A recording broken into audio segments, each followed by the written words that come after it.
Was there something terrifying about her? Terrifying is a term too emotionally charged for your semantic memory, or what remains of it. But terrifying, it's a simple word. She was bad for humanity, and you shouldn't have started thinking about her. You're right, time to heed the warning. No. Was there something bad about her? I want to know. You already do. Although she is often considered to be the greatest human being to ever live, there was something ominous about Dolores Day, constantly surrounded by her terriers.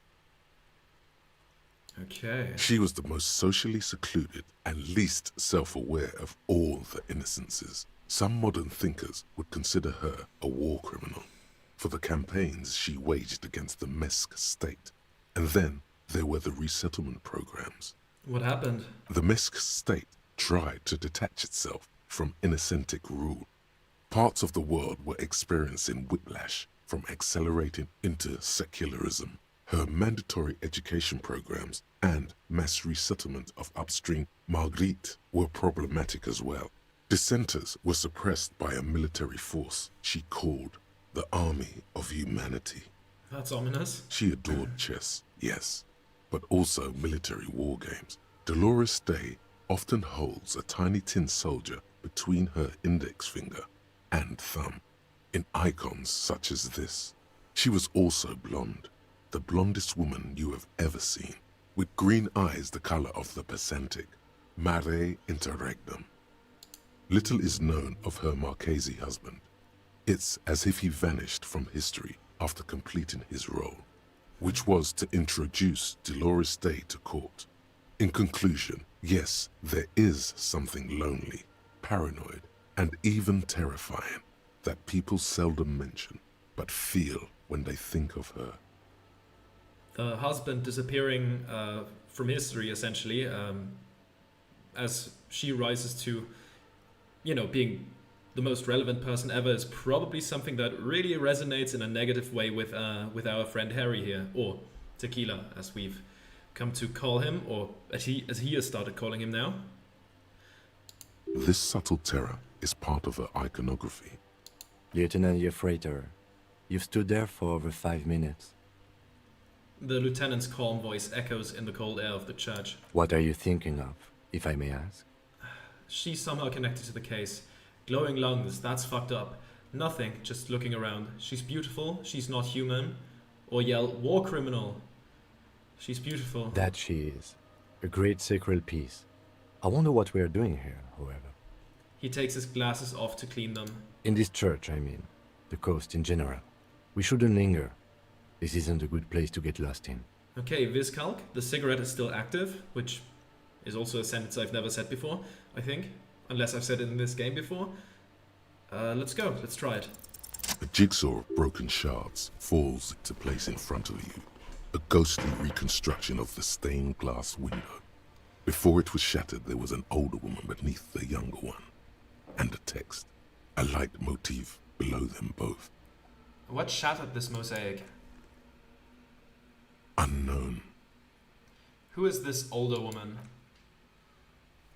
The escutcheon on her throne says, Irene the Navigator. She is depicted as an older woman wearing thick-rimmed eyeglasses, holding a golden Reichsapfel in one hand and a scepter in the other. This is the queen her innocence day advised. Above, she herself is whole. Okay. Small figures of wise men, common men, worshippers walk up the stairs to stand at her feet. Secret servicemen, farriers, stand in a row guarding her. It must have taken years to produce this work in all its dizzying detail. The motto, what does it say? Below both women, in luminous black letters, Après la vie, mort. Après la mort, la vie de nouveau. Okay, so after life, death, after death, a new life, essentially. And then, along the left side, Après le monde, la gré. Après le gré, le monde de nouveau. Okay, I think gris means grey, but I think in this context it's pale. So after the world, the pale, after the pale, the world again, or a new world I obviously I've heard it before, but you know that's essentially what it translates to. Like I don't know French, but like some simple stuff like that, I think I can piece together, but with relatively low levels of confidence. Afterlife, death, after. Death, life again. After the world, the pale. After the pale, the world again. This exaltation is common in Dolorian sacralism. In the early years, it was even incorporated as the RCM slogan. No more, however. Why? It was deemed subservient to use a strongly moral intern-related motto. We already suspected of bootlicking. The sentence was also seen as too feminine. It was a macho thing. What is the RCM motto now? Justice, union, prudence, and force. Cool, not very feminine. I like the other one better. I like this, puts the fear of God back in the... Obviously I'm not gonna say it, but I'm not gonna say that word, but Tequila Sunset sure is. You are brutal and dumb. He says, his voice ice cold, and Kim is entirely correct. Let's step back. The mother of humanism towers above you, a wax painting on a cracked pane of glass. Nothing has changed in her expression. I mean, especially because we're not going to find this out in this playthrough, because I'm not going to internalize the homosexual underground thought. But essentially, when you internalize that, and then, you know, when you've completed the thought and then talk to Kim, he can you know, tell you that he's gay, you know, because he wants to spare you from thinking about that for another day. So he's just like, yeah, I am. Okay, let's move on, right? So this is especially, you know, horrible to say in front of Kim. Let's turn away. Okay, let's take a look at the computer. A machine stands in the corner, watched over by the figures on the stained glass window. It's turned on and quivering with soft electricity. Another radio computer. And this time it's already turned on. He seems cautious around the machine. These machines sometimes harbor traps, he thinks. Alarm systems and the like. Let's be careful. We should leave. I doubt this place bears any connection to the case. Yes, but this machine looks just like the one in the doomed commercial area. It's also quite similar to the one we have down at the station. Must be the same model. He inspects the machine's framework, careful not to touch anything. A quaint little box of radio waves. Wait, let me just investigate it. Step behind the computer. You see fluorescent play and print buttons on the keyboard. A hatch connected to the central compartment is wide open. Okay. The lieutenant says nothing. You see the machine's glowing frame reflected back from his diamond-shaped glasses. You're free to proceed. Let's look inside the compartment. Behind the hatch sits a cube-like crisscross of filaments, smoldering in the dark like fireflies. Silver tape on the side says, in black marker, log, February to March. Another filament memory. Press play to talk with the repeater. Okay, let's press play. The speaker comes to life. Static seeps through the machine's planar magnetic driver. An old lady greets you. Her voice sounds 100 years old. Good evening. Votre accident on Saint-Brune. This is the East Insulindian Repeater Station 1. Please repeat. Is this the personal log? It's the same old woman you spoke with through the radio computer in the doomed commercial area. Yvonne, it's me again. How are you? That's a bit polite. I looked inside the core, but the tape on the filament just says log February March. Good. Please repeat the password. Let's look around. There's no use trying to guess the answer. Is it my birthday? No. A password? A password? I'm really bad at passwords. Can you give me a hint? Still no. This is the police. Please open this thing. I am contractually obliged to protect the privacy of the filament holder for votre accident. Without filing a warrant with Lintel, I cannot give you access to this filament. I'm afraid we are not doing that. Unless we want to wait for a month. Okay. Now, can you please repeat the password? The voice in the machine asks again. She sounds cold in the damp air. I don't know the password. Received. I will register this login attempt. Okay. Fortress accident. Is there anything else I can do for you today? Okay, no. Fortress accident, like the one in the doomed commercial area? I have two machines registered to this company name in Martinez. One on Saint-Brun, the other on Rue de Saint-Ghislaine. Saint-Brun, that's the church. And Rue de Saint-Ghislaine? That's the doomed commercial area. Anything else I can help you with? Okay, thanks, but I'm finished with this call. Sleep well, Fortress accident. She says as her voice disappears into a whirl of static. The machine's keyboard is still illuminated, revealing fluorescent play and print buttons. I mean, print is not going to do anything. Let's press it anyway. Nothing happens. Yeah. Okay, let's quickly, save as well. Can't hurt. Let's take a look at this place now. Or at these plates. The bowl is filled with water. A live wire runs directly into it. The silence in this part of the church, it's almost palpable. All the shifting matter and shuffling of living things is gone. Nothing seems to exist beyond the church anymore. Maybe if you were to stand in just the right spot, even your footsteps would be completely silent. Wait, I think I still hear something. And then it's gone. Almost all of it, but for the faintest of hums. You can hardly hear your own breathing. Let's yell as loud as we can. Your voice is barely audible. Not a howl, but the softest of whimpers. It's unnerving.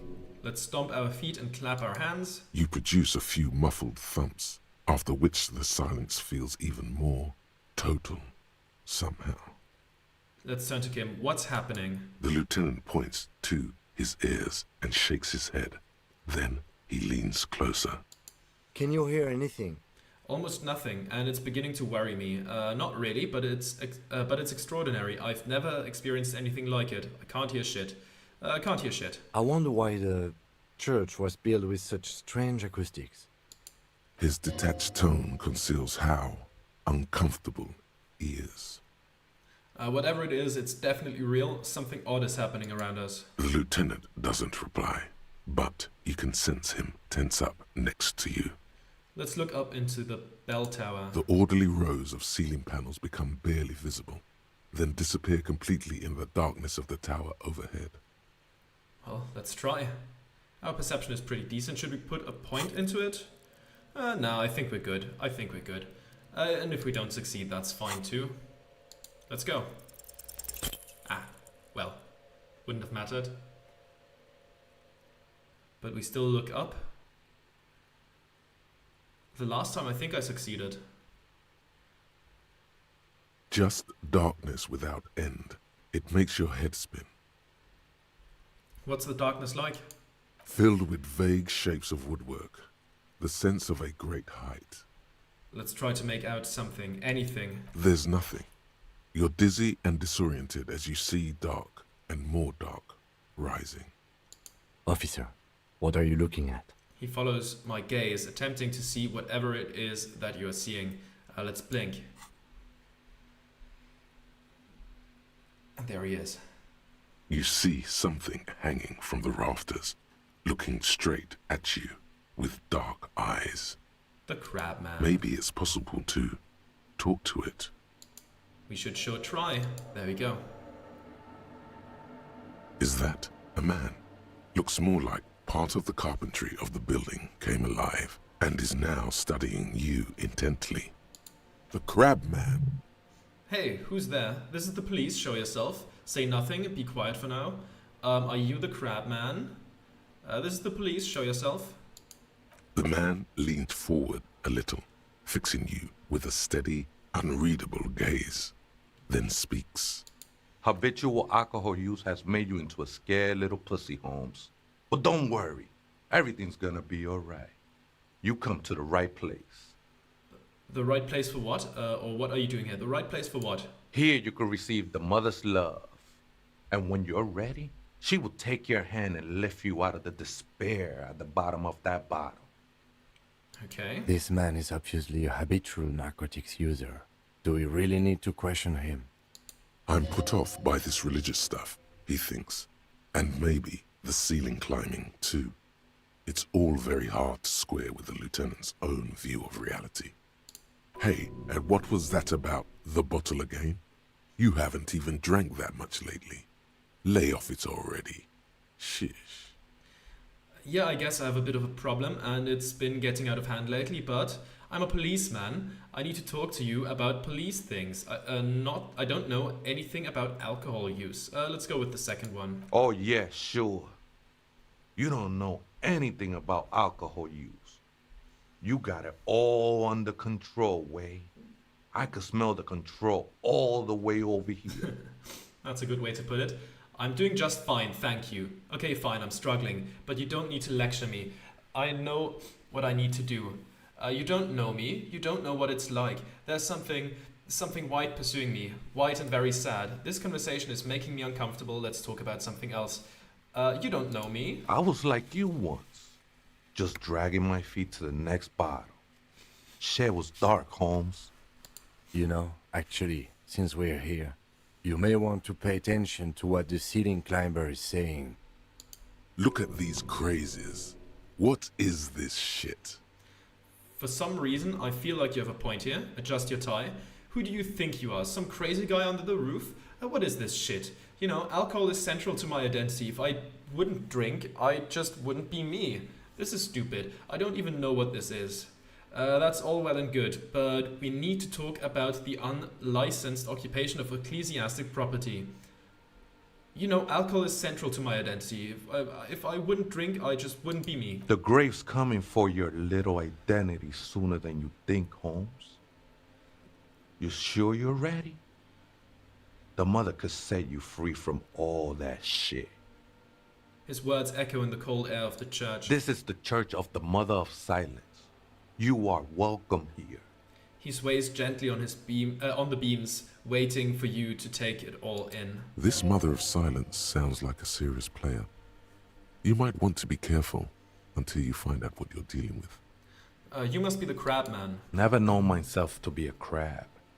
But if that's the name you got for me, I won't stop you from using it. To be fair, it's really more like a spider.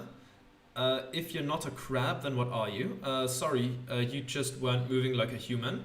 Hey, it's your neighbors who came up with this name, not me. Let's go with the fourth one. I always thought of myself more like a flame, flickering along the rafters and beams. It may be that I gotta work on my technique. What were you before you became a crab man? I was in a gangway, but my memories of that time are fading. Most of them are already gone. Shake your head. So many people losing their memory. A certain portent of doom. I lost my memory too, and it haunts me. I lost my memory too, but I like it. It's like I get to create a whole new me, start again from scratch. So you used to be in a gang, but you don't really remember it. Sounds convenient. Let's go with the first one. Nah, Ese, it's not like that. Best thing that could happen to you, losing your memory. Do you remember your name, sir? The lieutenant is not particularly interested in this information. He's just trying to assert some control over the conversation. Tiago's my name, but those syllables don't mean much to me these days.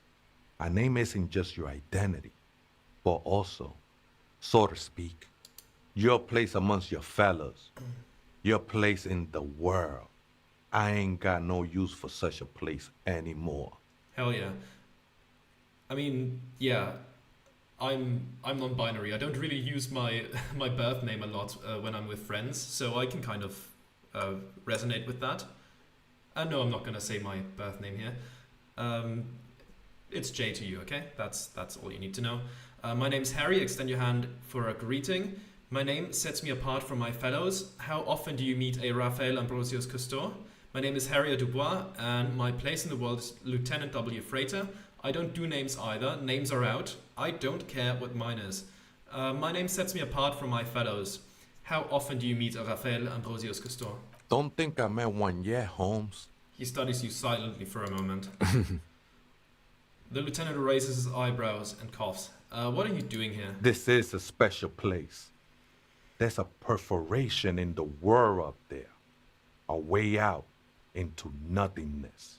He nods This towards church the was ceiling. built around it for purposes of veneration.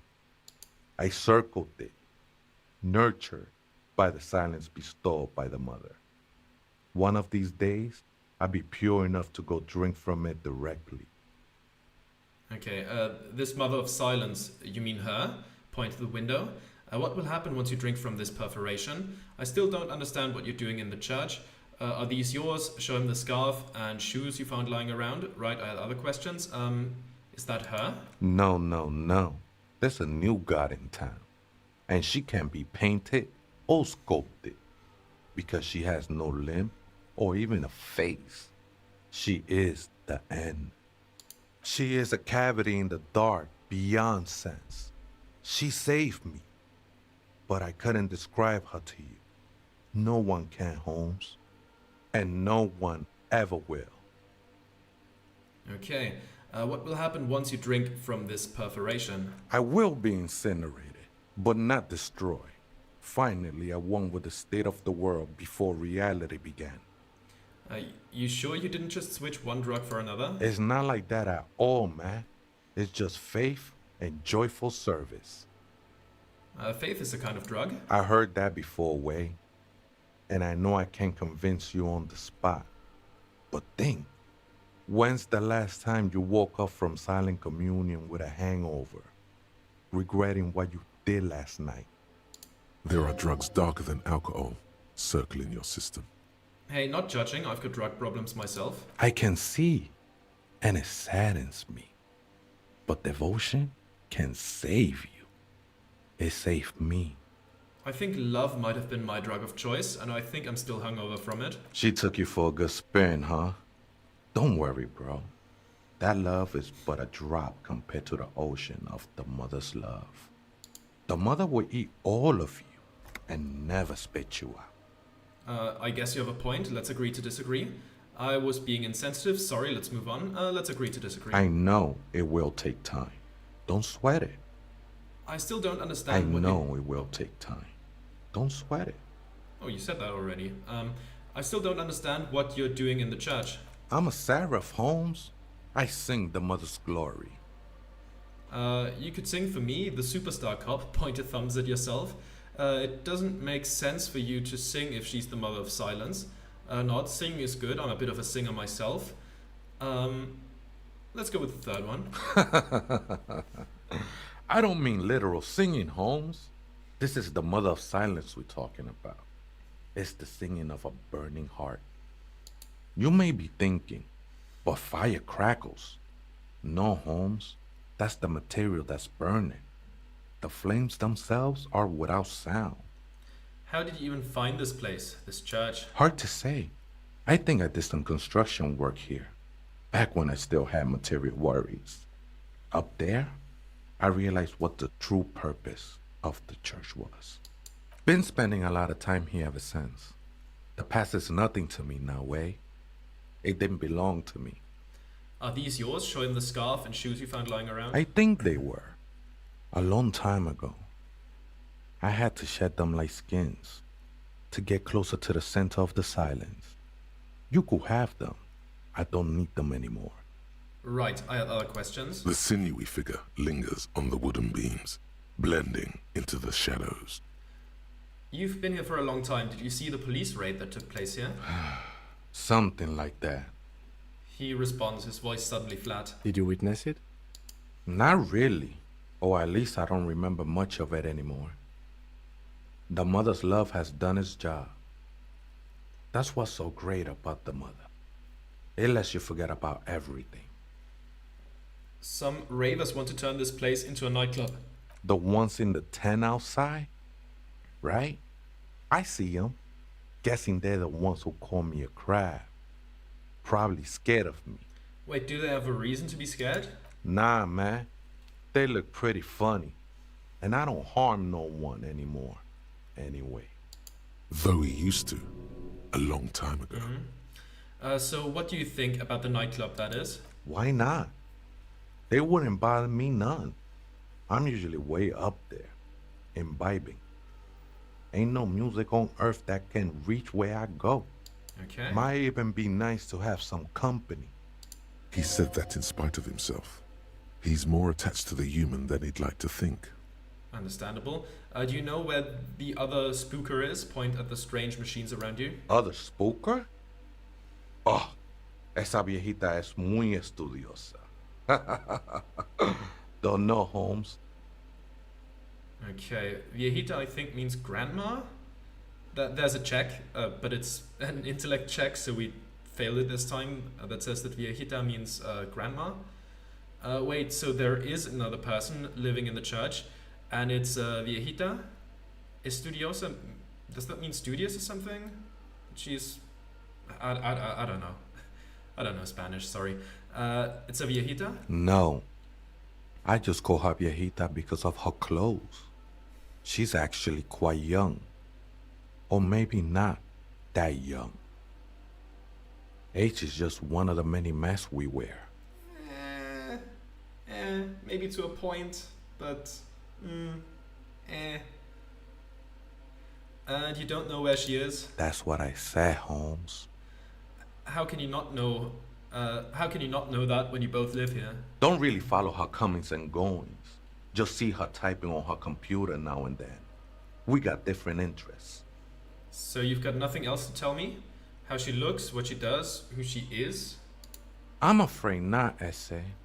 You just have to wait until she comes back, or... He shrugs. Or search through her radio computer. Have you by any chance heard the viejita say the password to her radio computer? Too many times, Essay. You need it for something. Just tell me what's the password. Yes, it's for a first-degree murder investigation in Martinez. Honestly, I just want to break into a radio computer, see what's on it. Does he tell me? Don't sweat it, vato. The password is afterlife death. Okay. What you think of that? Makes me almost pity la niñita pequeña when I hear it. Okay then, thanks. I think we're done here, Essay. The figure crawls off into the darkness above. That was an interesting conversation. Yeah, but I kind of like the crab However, man. I'm still not sure how it's relevant to our investigation. Well, it's a massive side quest, this whole thing, so hey, it doesn't have to be too relevant to the investigation, but there are some things that are important that come from this side quest. But I think I'm gonna have to call it here for now. So thank you very much for watching, and I'll see you next time. Goodbye.